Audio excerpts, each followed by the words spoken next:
Hello, Rob here. Welcome to R&B Reviews. I decided to do this special video, especially with a lot of family films coming out into the theaters like Oz the Great and Powerful and Jack the Giant Slayer. And once in a while I like to surf the internet, look at some random searches and all.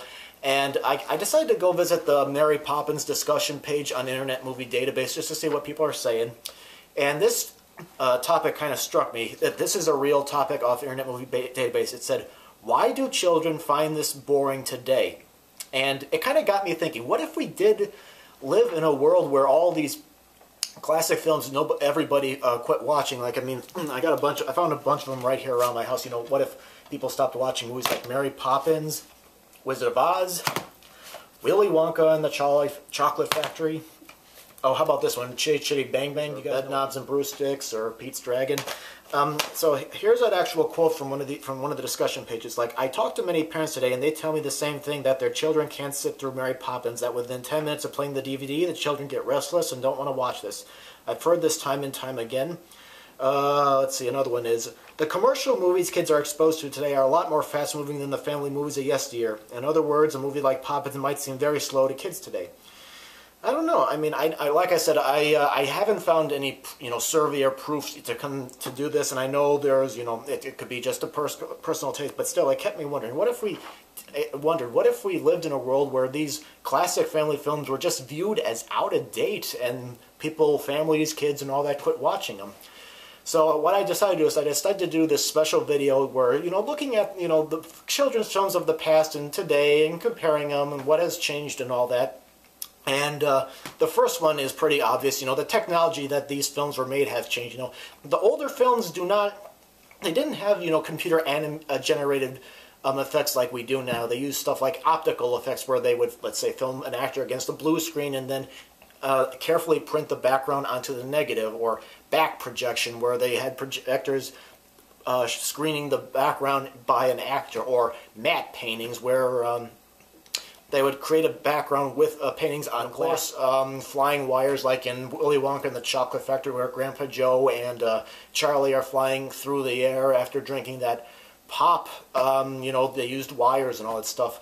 Of course, there's some computer animated effects in today's movies that do kind of seem realistic if you were living in this world, like Harry Potter, where I felt like I was in Hogwarts with these pictures talking and these ghosts moving around. But there are some where it's like watching a cartoon, like, I know this isn't a family film, but Star Wars Episode 2, Attack of the Clones, where they mixed the live action and computer animation. It just seemed a little bit jarring to me. I mean, it's one thing to do it with Mary Poppins, where Mary Poppins, Bert, and the kids jump into the sidewalk and they enter this cartoon fantasy world, but when you are supposed to create this world like where Samuel L. Jackson's character is talking to a computer animated Yoda, and that's supposed to be normal for their world, it just seems a little bit weird. I think there are some special effects in these older movies that do, for me, seem a little bit more realistic. Like, again, Chitty Chitty Bang Bang, sometimes it looks like Chitty Bang Bang is really flying through the air, even though it's an optical effect.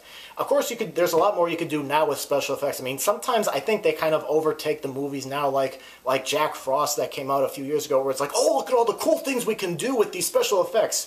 But there's some, like, for example, Willy Wonka and the Chocolate Factory, where they had a very small budget, and they had to, do without the great special effects that were common, of that time. And but I mean, still, I think in a way it created a more realistic factory. Like, I believe the dirty water that they brought in was the Chocolate River. I believe that all these fake trees in the factory had gummy bears growing on them, and it just, to me, felt a little bit more realistic than the 2005 Charlie and the Chocolate Factory, where everything was just about computer animated, and it just looked fake looking, and it was just hard for me to get into. But I mean, you could do anything with computer animation. Another change could be the humor. Now, I'm not saying this has changed too much as of now, but I mean, the older ones and even some today, there's some films where it's, there's something for the kids and there's something for adults. Like, on some of these older ones, for example, there's slapstick, where the villain might slip and fall, somebody that you really hate and you really think that's funny, that he's getting what he deserves.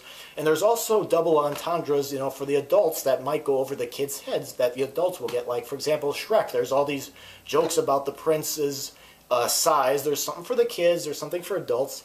And there was one that when I rewatched Pete's Dragon not too long ago, there's one conversation between a villainous doctor played by Jim Dale and Mickey Rooney in a bar, and he's trying to get away from Mickey Rooney, and Jim Dale said, you know, I have an appointment with a young lady who is interested in a nursing career. Again, you got something for the kids, you got something a little bit more naughtier for the adults.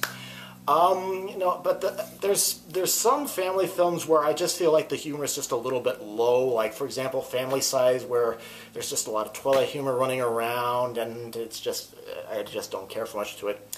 Another change, of course, is that most of the films from the past are musicals, and I think that unless, you know, kids are exposed to these films, musicals when they're younger, you know, they're going to have more of a tolerance for it. Pacing, I mean, I don't know if I would agree with pacing too much. I think there's still longer films that are being made now that are just over a couple of hours, like, you know, Harry Potter, for example. But, I mean, there are a lot of family films that are fast-paced that they just get going right away. You have to get everything, the ball rolling, you know, right from the start. I mean, many of these older films like Mary Poppins, you got time to develop the characters before Mary Poppins comes in. Like, for example, look at the Banks family. You got a dad that just works all the time and he's so stern and serious. You got the mother who's always away at her meetings, and neither of them are home, and they hire these nannies to come in and watch their kids.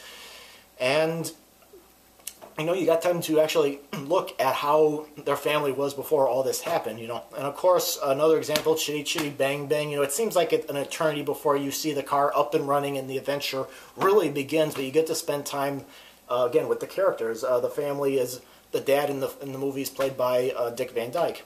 But I mean, no matter what these family films were made or all that, I think no matter what, as long as there's a good story and, you know, something that the audience can relate to, special effects that complement the story rather than overtaking it, I think no matter what, it'll still be a fine family film that families can watch together over and over again.